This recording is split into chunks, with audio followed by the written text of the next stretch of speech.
Hi, welcome to SOWTI, and we are together and here very excited to share a two-part interview with our dear treasured friend Robbie Raugh. Robbie has written a book called The Raw Truth with all kinds of insight into how we can live our lives in the most abundant, healthy way. The first part of our interview, or the first half, Part one,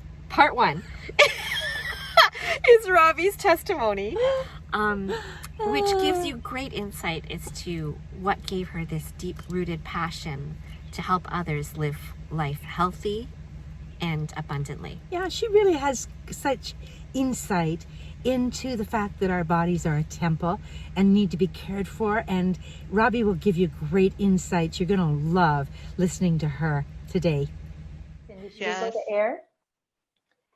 Let's go to air. Are you ready, Robbie? Yep. Yeah, I think we should. So let's do a 3. So glad you could join us today. 1.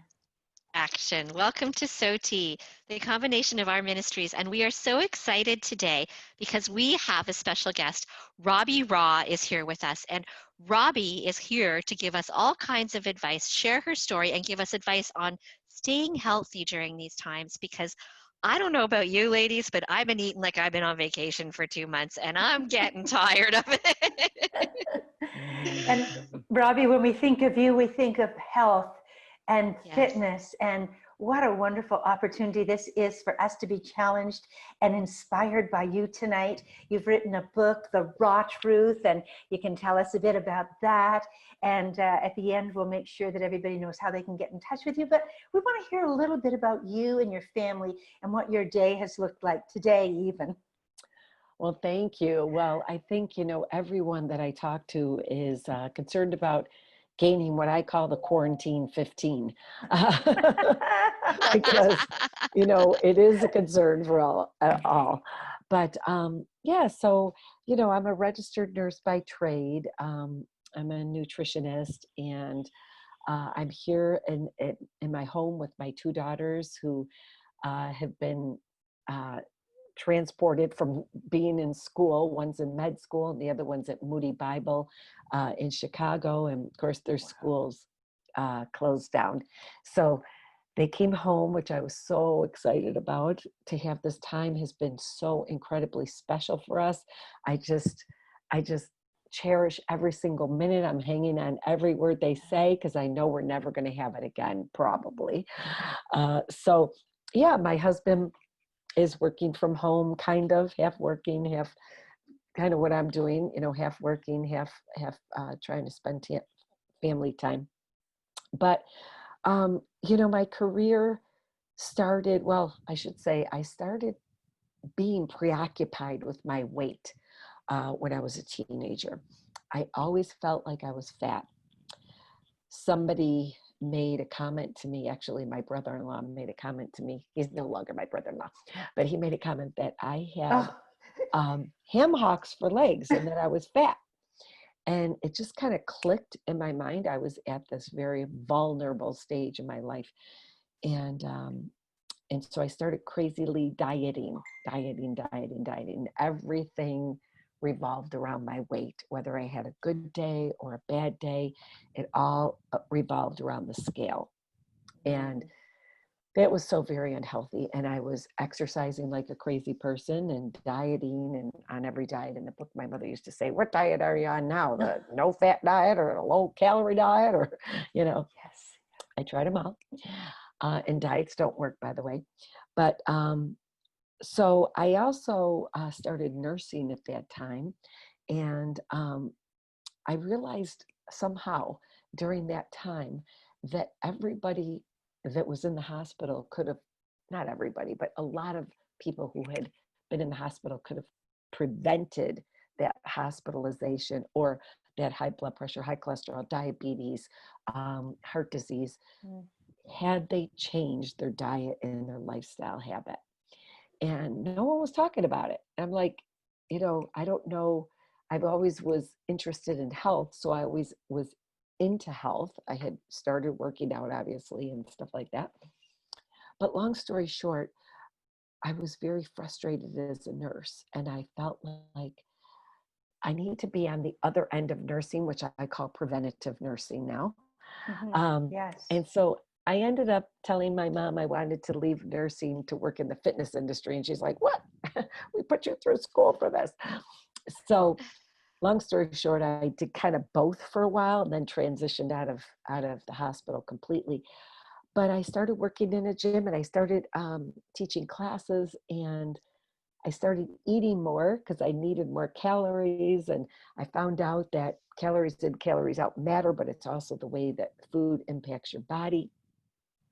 And so things were going pretty good. I was still kind of focused on my jean size in the scale. Halfway through my career, my sister, who had 4 boys, 2 babies, had been misdiagnosed for 2 years with what doctors said was a black milk duct. And so we thought, oh, black milk duct, I mean, like she nursed 2 years in a row. She had 2 babies. So we went on with our life, and she looked beautiful and she felt good and everything, but she had been misdiagnosed during that time that we didn't know. And when she was rightly diagnosed at the age of 42, she had stage 4 metastatic breast cancer. Wow, what a shock. Yeah, it was quite a shock. That pretty much rocked all of our worlds. And we took her to all the breast hospitals, the world-class hospitals all over. And all of the doctors said the same thing, that it is so advanced, you really need to go home and get your affairs in order. Wow. You don't have much time. Well, my sister was not obese, but she loved sugar. She was addicted to sugar. So we went home and we both got on the internet. She was educated. She was a principal, and I was, obviously had my nursing background and everything. And we started researching cancer, and we started researching breast cancer. And what kept coming up in the research was something I had never heard before. And that was the link between obesity and cancer, and the link between food and cancer, particularly sugar and cancer, and how cancer has a sweet tooth, and also dairy and breast cancer. And I was like, I've never heard of this. And it wasn't in the mainstream media then, and it's not in the mainstream media now. So long story short, my sister was very proactive about her health. And she decided to, do everything she could. Eat healthy. She did start some experimental treatments, but we did find out that those experimental treatments are usually for the people after you. They're not really for you. She did not benefit from those treatments. But long story short, after my sister was given just a few months and weeks to live, she lived 10 years. Wow. Yeah. Wow. After this stage 4 Yeah. prognosis. Yes. And as a result of modified diet and healthy living, is that it, Robbie? I say it's the grace of God, It obviously, is. because he knows the day and the hour. He does. And the fact that she did take responsibility, she was proactive. I mean, I always say to people who say to me, well, Robbie, you say that God knows the day and the hour. And if God knows the day and the hour, why don't I just eat whatever I want and not exercise? And, and I say, well, I believe that God does know the day and the hour. He does. But here's the thing. You could live a long life and suffer, or you could live that abundant life that we're designed to live, which is better for you. So be proactive. Take care of this temporary earth suit that he has given us. And my mom instilled a very strong faith in us from the very beginning. I mean, she taught us to pray about everything. And so I was so grateful for that, because my sister, no matter what was going on, you asked her, Arlene, how you doing? And she had the biggest smile. And she said, I'm doing great. She always had her red lipstick on. And so that's where I get it from. But she had the faith in God that he was sovereign. And so that was so important. So anyway, that whole thing just changed my focus from my jean size and the scale to really health, and to taking care of this temporary earth suit, and to nutrition and food is medicine. I realized that God gave us the food of the earth to fuel and feed our body. but we try and have $1 million body and $1 million bill of health eating out of a box or a window. And it just doesn't work that way. Yeah.